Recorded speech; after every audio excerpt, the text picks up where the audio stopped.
제가 전에 사역하던 교회에서 이 온 부서들이나 또 예배팀이 한 장로님 눈치를 이렇게 봤는데, 이 장로님이 주장하시던 게 뭐냐면, 기타나 드럼 이런 것들은 세속에서 쓰는 거니까 교회에서 쓰지 마라. 그리고 또 CCM, 지금은 다 CCM이지만 그땐 CCM이라 불렀는데 CCM도 부르지 마라. 오직 찬송가와 성가곡, 클래식 계열에서 나온 것만 써라.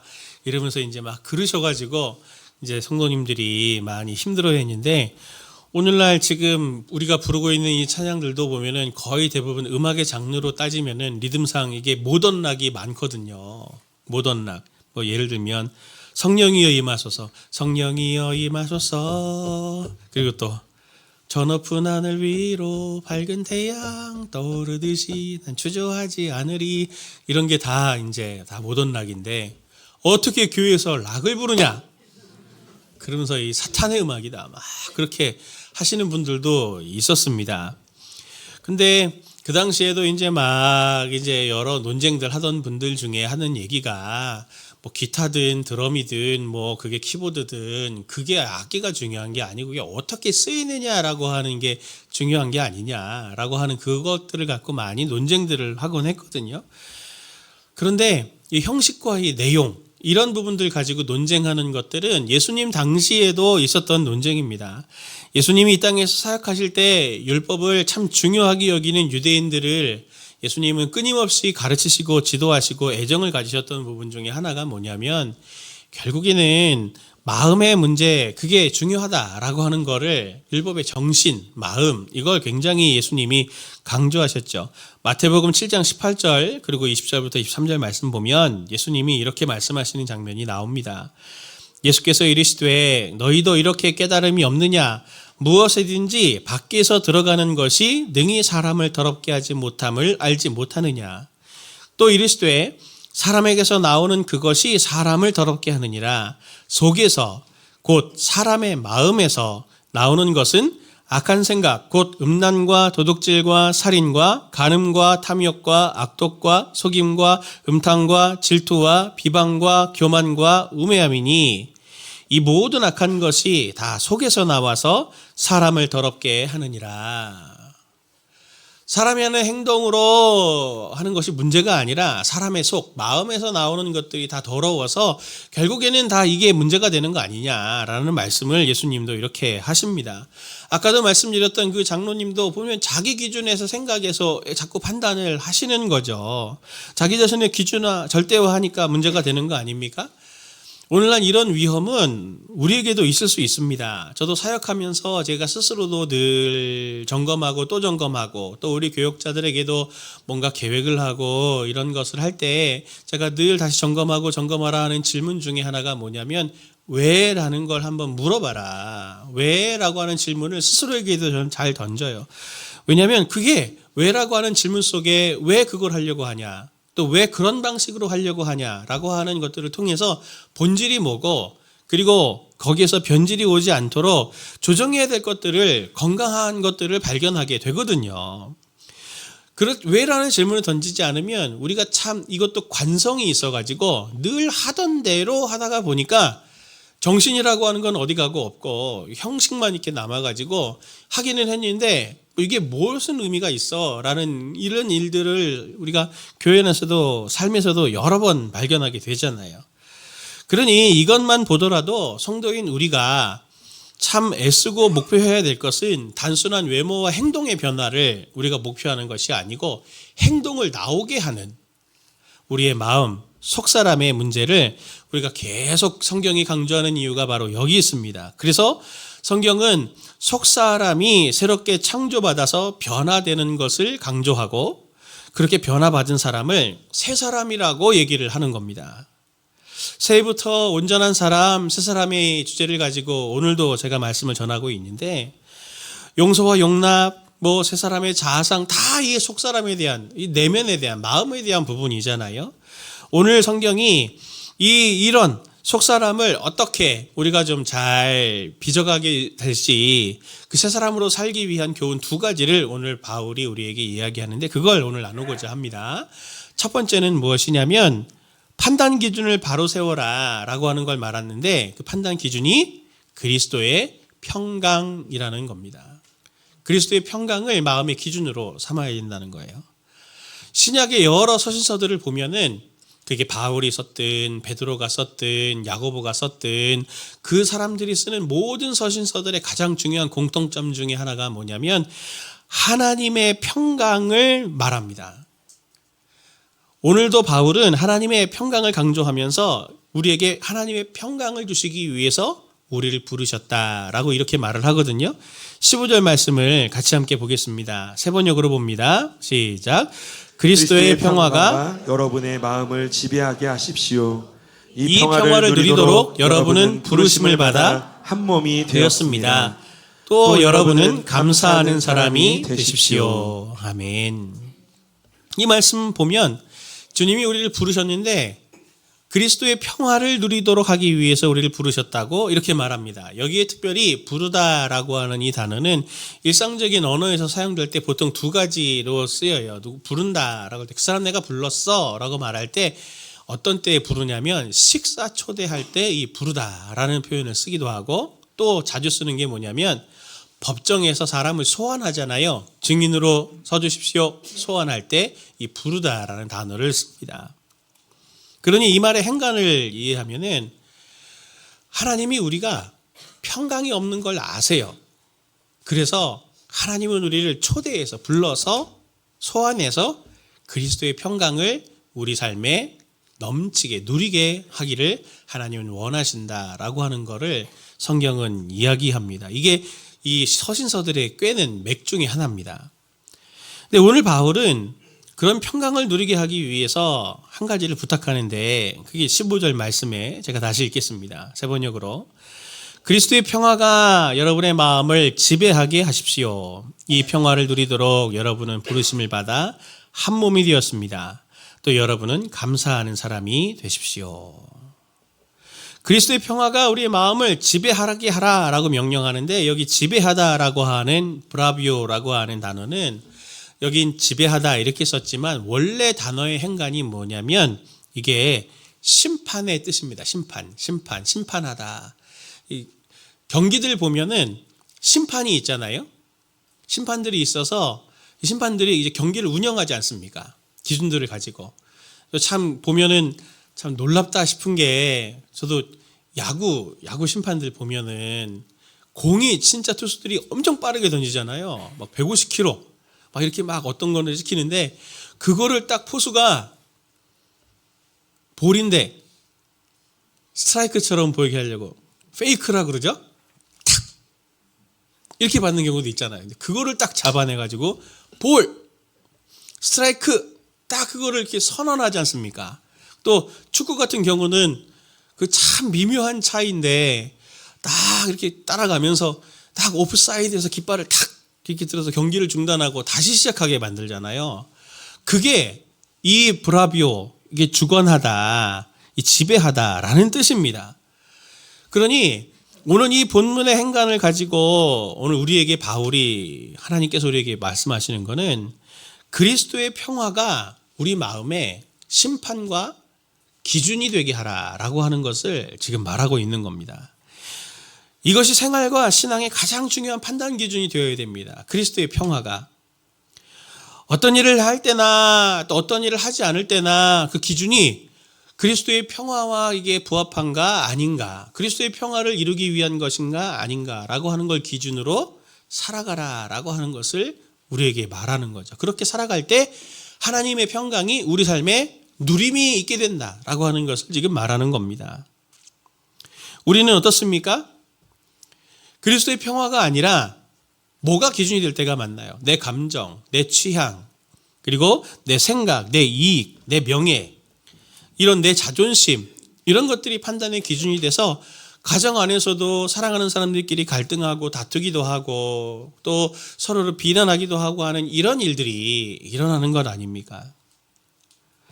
제가 분당 우리 교회에서 2차 목사님과 사역할 때 진짜 교육자들이 많이 못이 박히도록 듣는 얘기가 뭐냐면 아직도 너희들은 아마추어다. 이 얘기를 진짜 많이 듣거든요. 프로페셔널 해줘야 된다. 프로페셔널. 이게 뭐가 프로페셔널해지는 건가? 제가 이렇게 생각을 해보면 목사님 말씀하시는 취지는 이거예요.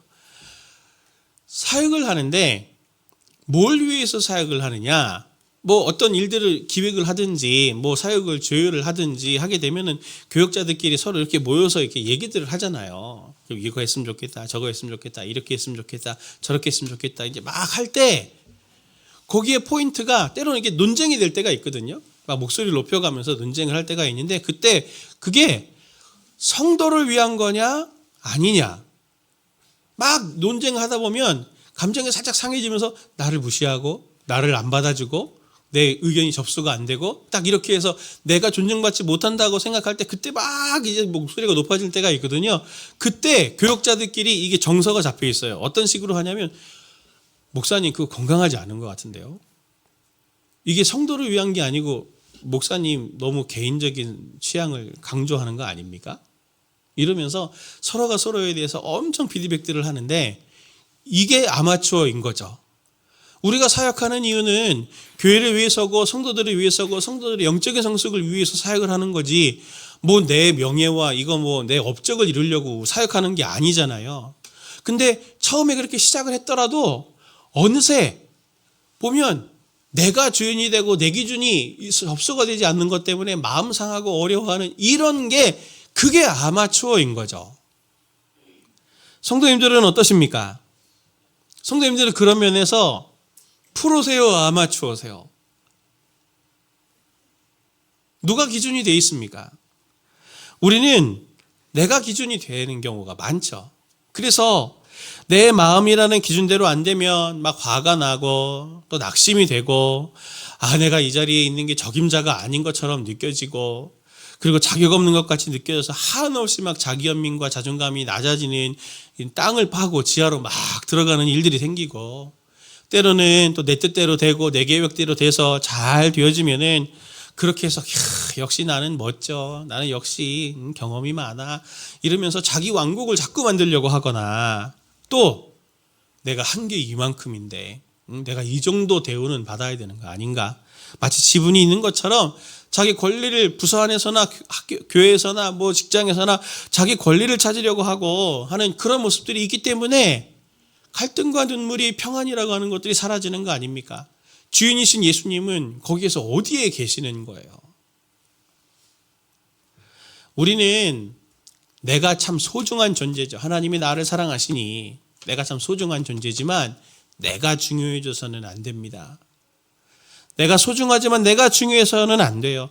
그리스도의 평강이 주인이 되고 그리스도의 평강이 그 심판이 돼가지고 딱 뭔가 변질되려고 하면 딱 그거 하나님께서 원하시는 평강의 모습들은 아닌 것 같은데 그게 작동이 되어야 하고 내가 싫어도 이게 그리스도의 평강을 이루어가는 거니 내가 순종하는 마음으로 이걸 해보자 라고 하는 게 되는 게 그게 새 사람 성숙한 사람의 모습인 거고 내가 아무리 좋고 내가 아무리 기뻐하는 것들이 있어도 이게 그리스도의 평강을 이루는 게 아니다 그러면 아무리 좋아도 하지 않아야 되는 게 그게 그리스도의 평강이 우리 삶의 심판, 기준이 되는 사람의 가장 중요한 포인트라고 하는 겁니다.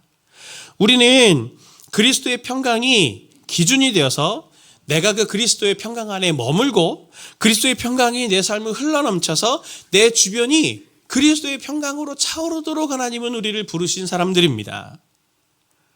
오늘부터 성도님들이 행동의 기준을 그리스도의 평강으로 한번 딱 설정을 해보세요. 집안에서 밥을 지으실 때도 이 그리스도의 평강을 이루는 것인가? 오늘 내가 먹고 싶어가지고 오늘 짜장면을 먹자. 이렇게 하시는 건지 죄가 아니지만 그리스도의 평강을 기준으로 살아가는 성도님들 되셔서 그리스도의 평강이 심판이 돼서 내가 하고 있는 이 일이, 이 일들이, 이 기준이 하나님의 그리스도의 평강으로 점점 차오르는 은혜가 있기를 원합니다. 성도님들 한 주간 삶을 꼭 한번 점검해 보세요.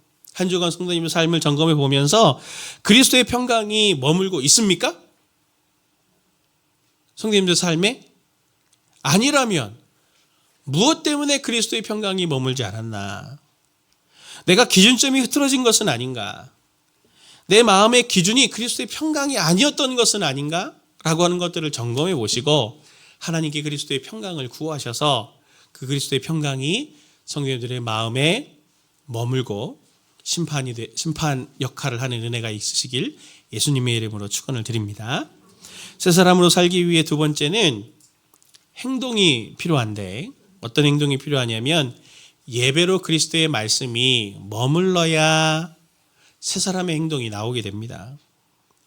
당시에 골로새 교회에, 오늘 우리가 골로새서를 보고 있는데 골로새 교회의 문제 중에 하나는 천사 숭배의 문제가 있었어요. 천사 숭배. 골로새서 2장 18절부터 19절을 보면은 이렇게 바울이 여기서도 얘기하고 있죠. 제가 읽어보겠습니다. 아무도 겸손과 천사 숭배를 주장하면서 여러분을 비방하지 못하게 하십시오. 그런 자는 자기가 본 환상에 도취되어 있고 육신의 생각으로 터무니없이 교만을 부립니다. 그는 머리에 붙어 있지 않습니다. 온몸은 머리이신 그리스도로부터 각 마디와 힘줄을 통하여 영양을 공급받고 서로 연결되어서 하나님께서 자라게 하시는 대로 자라나는 것입니다. 오늘 18절에 겸손과 천사 숭배를 주장하는 사람들의 이야기를 하고 있잖아요. 당시의 천사 숭배는 두 가지 형태로 해서 성도들의 믿음을 흔들었어요. 첫 번째는 무엇이었냐면 이 천사 숭배하는 사람들이 이런 주장을 했습니다. 인간은 악하고 타락했기 때문에 영광스러운 하나님 앞에 그렇게 바로 나아가는 것은 교만이다. 천사들이 메신저 역할을 했거든요. 구약에서도. 그러니 천사들을 통해서 하나님께 나아가는 것이 겸손한 신앙생활인 거다. 이렇게 주장하는 사람들이 있었어요. 그럴듯해 보이지만 이게 심각한 문제가 뭐냐면 예수님이 인간으로 이 땅에 오시고 십자가에 죽으신 이유는 우리의 중보자가 되기 위해서거든요. 하나님께 나아갈 길을 열기 위해서. 근데 이제 예수님께 나아가는데 단계가 하나 더 생긴 거예요. 천사 숭배는. 천사를 통해서 예수님을 통해서 그 다음에 하나님을 만나는 거죠. 그러니 예수님의 중보자 되심에 대한 것들을 부정하는 거나 다름이 없습니다. 그러니 천사 숭배는 문제가 있는 거죠. 두 번째는 뭐냐면 천사를 중요하게 여기다 보니까 이런 현상이 생기는 거예요. 자신이 본 천사를 접촉하려고 하거나 또 천사를 만나려고 하는 거죠. 그래서 신비적인 체험을 통해서 환상과 같은 신비적인 경험에 의존하고 초자연적인 그런 경험들을 통해서 신앙생활을 해야 된다라고 하는 주관적인 신앙생활을 하는 결과에 이르게 된 겁니다.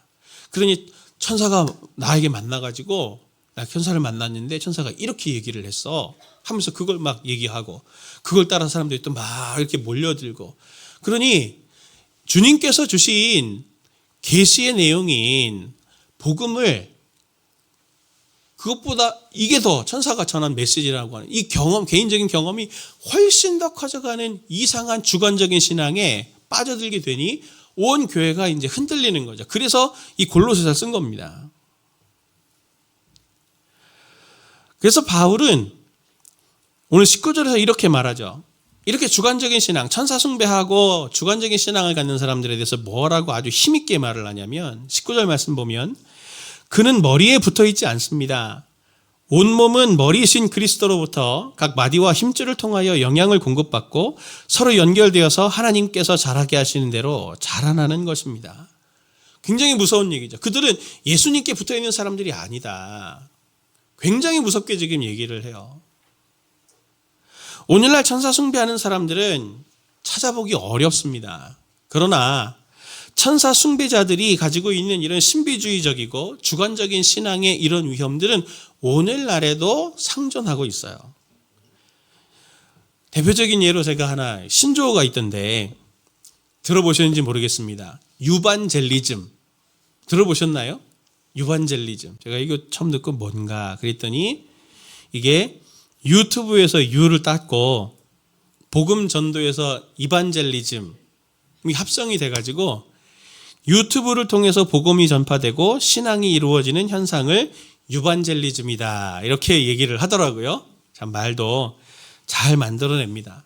모든 미디어들은 그리고 모든 도구들은 다 양날의 검을 가지고 있죠. 좋은 데 쓰면 좋게 쓰이지만 또 좋지 않은 데 쓰이면 안 좋게도 쓰일 수 있는 게 바로 이제 미디어나 이런 도구들인데 유튜브를 중심으로 신앙생활을 하니까 유반젤리즘이라는 단어가 나온 거예요.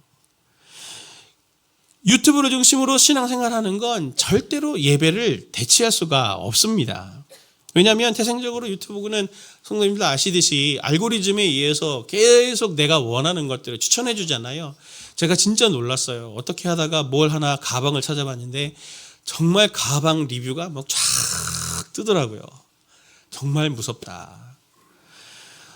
오늘 골로새 교회의 천사 숭배자들이 주관적인 신앙을 절대화하는 것처럼 유튜브를 통해서 얻는 주관적인 신앙은 자기가 고의 색깔에 딱 맞는 거기에 함몰된 신앙을 갖게 하는데, 주관적인 신앙을 갖게 하는데 굉장한 위험이 있습니다.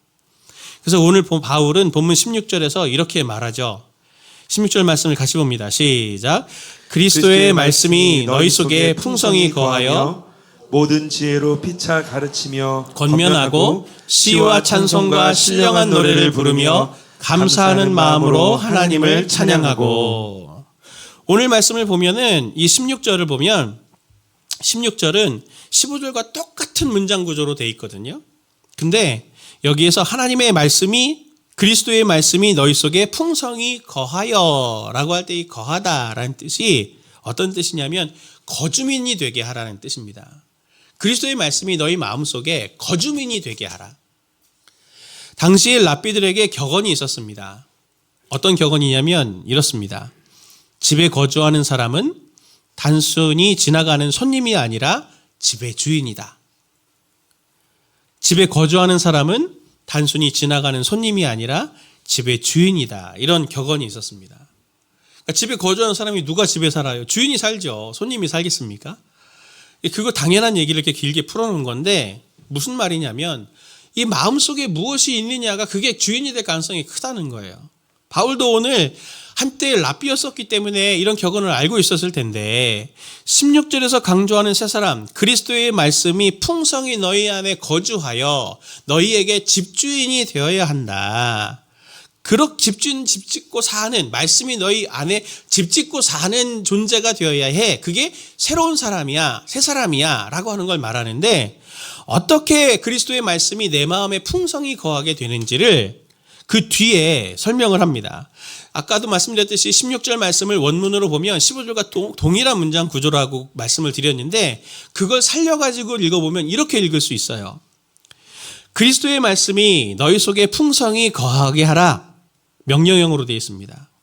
그것을 위해 모든 지혜로 가르치며 권면하고 시와 찬송과 신령한 노래를 부르며 감사한 마음으로 하나님을 찬양하고. 그래서 두 가지를 부탁해요. 첫 번째가 가르치며 권면하는 거, 시와 찬송과 신령한 노래로 하나님을 찬양하는 거. 이게 그리스도의 말씀이 풍성히 우리 안에 거하는데 도구와 통로가 된다는 얘기를 하는 거거든요. 근데 이 두 가지를 한번 생각해 보세요. 어떻습니까? 뭐와 비슷하지 않나요? 뭡니까? 예배와 비슷하죠. 그리스도의 말씀이 우리 속에 풍성히 거하는데 건강한 예배가 필요하다라고 하는 것을 오늘 바울이 우리에게 중요한 대안으로 내고 있는 겁니다. 건강한 예배의 회복이 우리의 속사람의 회복을 이끌고 유지한다는 거예요. 유튜브가 나쁜 것이 아닙니다. 유튜브도 보세요. 저도 봅니다. 도움 많이 받아요. 그러나 유튜브가 예배를 대신할 수는 없다는 거죠. 건강한 예배를 회복하는 것이 우선이다라는 얘기를 하고 있는 겁니다. 모든 종교에는 신비적인 요소가 있습니다. 불교도 있고 또 이슬람교도 있고 다 신비적인 요소가 있어요. 그럼 기독교는 있을까요? 없을까요? 기독교도 당연히 있겠죠. 그러나 균형이 없고 건강하지 않은 무속적인 방법, 불교적인 방법, 이런 문화적인 영향으로 오늘날도 교회 안에 건강하지 않은 신비적인 부분들을 따라가는 분들이 있는데, 신비라고 하는 것이 뭘 말하는 거냐면 헬라어로는 미스테리온이라고 그래서 미스터리가 여기에서 온 거거든요. 이론은 났어요. 근데 이게 어떻게 된 건지 설명을 할 수가 없어요. 그게 신비예요.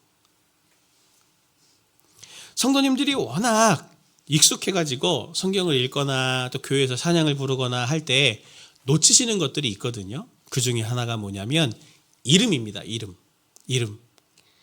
고자질하는 그 이름 말고 네임. 찬양도 보면 그러잖아요. 예수 오 그 이름 나는 말할 수 없네. 그리고 또 주기도문도 보면 하늘에 계신 우리 아버지여 이름이 거룩히 여김을 받으시오며 하면서 이름을 상당히 많이 강조하는데 왜 거기 이름이 들어가는지 성도님들 혹시 알고 계시는지요? 유대교와 기독교의 전통의 특징을 가만히 보면은 이름을 굉장히 많이 강조를 하고 자주 나옵니다. 이 이름에 대해서는 뭐 할 말이 많지만 간단하게 말하면 당시 문화권 사람들에게 이름이라고 하는 것은 그 이름이 칭해지는 사람들의 전인격을 말해요. 전인격. 종교적인 측면에서, 종교학적인 측면에서 보면 신의 이름을 부르는 것은, 그 당시에 신의 이름을 부르는 것은 신의 임재를 요청하는 강신 행위였어요. 이름을 부르면 그 신이 여기 온다고 생각했어요. 이름에 그 전인격이 다 존재가 걸려 있다. 이렇게 생각을 했거든요. 그래서 유대인들이 구약 성경을 볼 때 하나님의 이름이 히브리어는 자음밖에 없거든요. 모음이 없어요. 그래서 하나님의 이름을 4글자 자음으로 표현을 하는데 이게 딱 나오면 이름을 부르지 않고 어떻게 하냐면 주님이라는 뜻으로 아도나이 이렇게 부르고 그냥 넘어가요. 하도 아도나이 부르고 이름을 부르지 않으니까 나중에는 이 4글자를 어떻게 부르는지 부르는 법도 잊어버린 거죠. 그래서 어디는 교회에서 보면 어디는 여호와를 여호와라고 부르기도 하고 야훼라고 부르는 차이가 여기서 오는 거예요. 유교도 보면은 제사할 때 어떻게 합니까? 제사 지내는 거 보신 분들은 아시지만 어느 제사를 지내든 유세차 하면서 이렇게 하잖아요. 무슨 년, 몇 년, 뭐일, 뭐 효자, 최정권 해가지고 그 귀신의 이 생년월일 부르고 이름 부르고 그러면서 제사를 지내요. 하도 옛날 얘기여가지고 요즘 제사를 안 지내니까 그 제사 안 지내시는 분들이 많아서 모르실 텐데. 유세차 하면서 하듯이 신을 부르듯이 이름을 부른다고 하는 건 그 신의 존재를 부르는 거예요. 교회에서 예배를 강조하는 것은 그리고 하나님의 이름을 부르는 것은 예배에도 신비적 요소가 있기 때문입니다. 히브리서 저자는 예배의 이 신비적인 요소에 대해서 이렇게 말을 해요. 히브리서 12장 22절부터 24절 말씀을 같이 함께 보겠습니다. 세 번역으로 시작. 그러나 여러분이 나아가서 이른 곳은 시온산 곧 살아계신 하나님의 도성인 하늘의 예루살렘입니다. 여러분은 축하 행사에 모인 수많은 천사들과 하늘에 등록된 장자들의 집회와 만민의 심판자이신 하나님과 완전하게 된 의인들의 영들과 새 언약의 중재자이신 예수와 그가 뿌리신 피 앞에 나아왔습니다. 아멘. 히브리서 12장의 맥락에서 오늘 본문을 보시면 이게 무슨 말을 하고 있는 거냐면 성도들이 예수 그리스도의 이름을 부르는 순간, 예수 그리스도의 전인격을 의지하는 순간, 예배드리는 순간 어떤 일이 일어나냐라고 하는 것을 이 본문이 말해주는 거거든요. 여러분이 나아가서 이르는 곳이 있는데, 도달하는 곳이 있는데 그게 지금 시온산이라는 거예요. 하나님의 도성, 새 예루살렘, 시간과 공간을 초월해서 하나님의 보좌 앞에 나아가서 지금 나아가는 겁니다. 그래서 거기서 함께 예배드리는 천상 예배에 동참하게 되는데 수많은 천사들과 함께 그리고 하늘에 등록된 하나님의 생명책에 기록된 그런 사람들의 집회에 동참하게 되는 거고 만민의 심판자이신 하나님과 온전하게 된 의인의 모든 영들 그리고 예수 그리스도와 함께 이 영적인 예배에 동참하게 되는 겁니다라는 얘기를 하고 있는 거예요. 오늘 성도님들이 이 하나님 앞에 예배를 드리는 이것이 우리가 드릴 때는 그냥 이렇게만 보이지만 우리에게 영적인 눈이 띄어지지 않아서 우리끼리 예배 드리는 것처럼 보이지만 하나님께서 이 예배를 드릴 때, 이 예배를 드리는 순간 이 모든 시간과 공간을 초월한 신비적인 하나님 앞에 나아가는 참된 예배로 하나님이 예배를 쓰신다라고 하는 것을 성경은 우리에게 말하는 겁니다. 예배의 소중함을 모르니까 성도님들이 어떻게 생각들을 하시냐면 이 유튜브나 이런 데서 설교를 통해서 오는 지식만 내가 얻으면 내가 믿음이 생길 것 같다 이렇게 생각들을 하시죠. 그리고 설교만 딱 들으면 아, 오늘 이 설교 다 된 거야 하고 중간에 나가시고, 예배 설교는 하나의 요소 중에 하나입니다. 하나님 앞에 예배를 통해 우리가 직접 나아가게 되는 거죠. 그분을 만나게 되는 거예요. 근데 그게 어떻게 되는지 알 수가 없죠. 그래서 신비라고 말을 하는 겁니다. 한 번에 제대로 된 예배를 통해서 우리는 하나님의 보좌 앞에 나가 그분을 만나게 되는 거예요.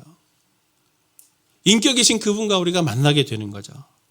예배라고 하는 통로를 통해 창조주이신 하나님을 만나고 그분과 접촉이 일어나고 그분과 교제가 일어나는 그 일이 있기 때문에 말씀을 들을 때 그 말씀이 내게 심어져서 믿음이 되고, 그 믿음이 돼서 내가 이전에는 예배드리기 전까지 내가 그 사람을 용서하지 못하고 품지 못했었는데 예배를 드리면서 들은 말씀을 통해서 그 사람을 사랑해야 되겠다고 하는 마음의 변화가 일어나고, 그리고 마음의 변화만이 아니라 그 사람을 사랑할 수 있는 용기와 힘이 생겨서 실천할 수 있는 의지로 표현이 되잖아요.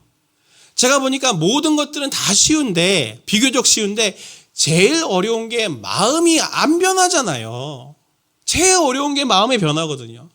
그런데 우리 성도님들이 다 그걸 경험하시지 않았습니까? 한 번쯤은 예배를 드리는 그 시간들을 통해서 용서해야 되겠다, 또는 품어야 되겠다, 이것을 해봐야 되겠다라고 하는 결단이 생기고 실천할 수 있는 자리에 나아가는 그 마음의 변화는 성도님들이 한 인격으로 하나님께서 주시는 그 말씀을 듣고 그분과 예배를 통해 만남이 있었기 때문에 일어나는 내면의 신비로운 변화가 바로 믿음과 결단으로 표현이 되는 것뿐인 거죠.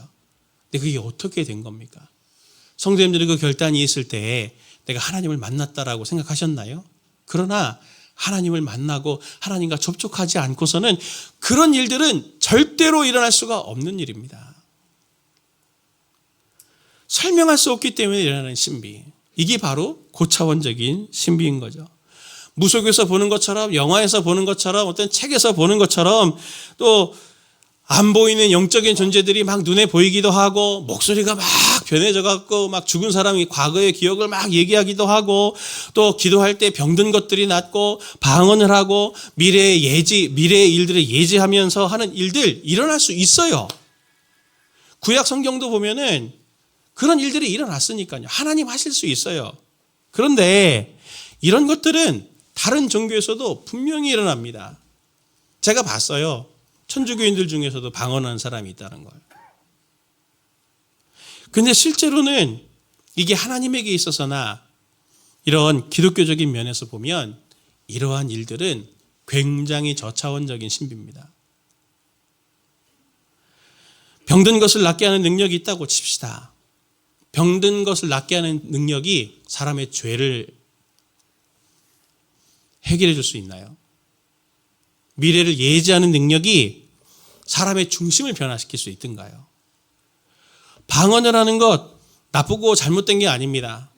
그러나 방언도 도구이고 통로일 뿐인데, 방언과 이런 것을 한다고 해서 그게 하나님을 인격적으로 만나고 방언을 한다고 해서 하나님의 임재를 경험하는 것이 아니에요. 그 방언을 하는 것과 여러 다양한 다른 은사들은 다 도구일 뿐이고 그 사람을 성숙으로 이끌지 못합니다. 내적인 변화를 이끌지 못해요. 오직 예배를 통해서 하나님을 인격적으로 만나서 그분이 우리에게 주시는 말씀과 믿음과 하늘에서 부어주시는 능력들을 경험하게 될 때 사람의 속사람이 변화가 되고 거룩해지고 온전해지고 죄가 벗어나게 되는 일들이 일어나는 고차원적인 신비를 성도님들이 그걸 사모하시고 그걸 누리시는 성도님들이신데도 잘 모르고 계셔서 안타까울 뿐인 거죠. 목사로서는. 성도님들이 종종 하나님을 인격적으로 만나고 싶다 그렇게 말씀하시는 분들 계시는데 좋습니다. 그러나 그렇게 그걸 사모하신다면 예배의 자리를 사모하셔야죠. 예배를 통해 하나님을 인격적으로 만나셔야죠. 그래서 그 예배를 통해 하나님을 너무나 자연스럽고 그러나 너무나 신비로운 마음과 내적인 변화를 경험하시는 성도님들 되시길 예수님의 이름으로 부탁을 드립니다. 신앙생활하면서 왜 번아웃이 오나요? 예배생활 한번 점검해 보세요. 신앙생활하면서 제일 번아웃 오는 사람들이 누구냐면 제가 이렇게 보니까 교역자들이고 두 번째는 안내 섬기시는 분들이세요. 세 번째는 찬양대? 봉사로 섬겨야 되는 의무가 있으니까요. 그러니 그냥 하나님 앞에 단독자로 예배자로 잘 서지 못하는 경우들이 있더라고요. 그렇게 되면 번아웃이 옵니다. 예배는 똑같이 드려도요. 사람들은 유튜브와 책들 그리고 다른 사람들에게서 얻는 지식들을 통해서 자신이 믿음이 성장하고 변화가 일어날 거라고 생각을 해요. 그러나 지식을 알면 알수록 그 지식이 성도님들을 짓누르는 짐이 됩니다. 그러나 예배를 통해서 하나님을 인격적으로 만나고 예배를 통해서 하나님께서 그 주시는 말씀을 마음에 담게 되면 속 사람의 변화가 일어나서 제가 지난주에 말씀드린 대로 되어져서 되는 사람이 되는 게 이 예배의 신비인 것이죠. 하나님은 항상 성도님들과 함께 하십니다. 그러나 우리가 영적인 눈이 어두워서 그걸 잘 느끼지 못하고 보지 못할 뿐이나 예배를 통해서 공동체적인 예배를 통해서 항상 함께 하시고 지금도 나에게 일하시고 말씀하시는 하나님을 느끼고 경험하게 되는 일들이 있게 되는 겁니다. 그리고 그렇게 예배를 통해서 하나님이 주시는 말씀이 내 마음에 심겨질 때 그게 믿음이 되고 그 믿음이 힘이 돼서 마침내 내가 의무가 아니라 살아낼 수 있는 새 사람으로 변화되는 것을 꼭 기억하셨으면 좋겠어요. 사랑하는 성도님들, 내면에 힘이 없으십니까? 예배 자리를 사모하고 소중히 여기세요. 그래서 주중에 수요 예배를 따로 드리는 거죠. 번아웃이 오기 전에 예배를 통해 말씀으로 임하시는 하나님을 만나십시오. 찬양을 통해서 또 이어지는 기도를 통해서 하나님이 내게 주셨던 말씀들이 내 심령에 더 새겨지게 하고 하나님께서 주시는 은혜들로 힘을 공급받아 살아낼 수 있는 새 사람으로 계속 빚어져가는 새 창조되는 은혜가 있으시기를 예수님의 이름으로 축원을 드립니다.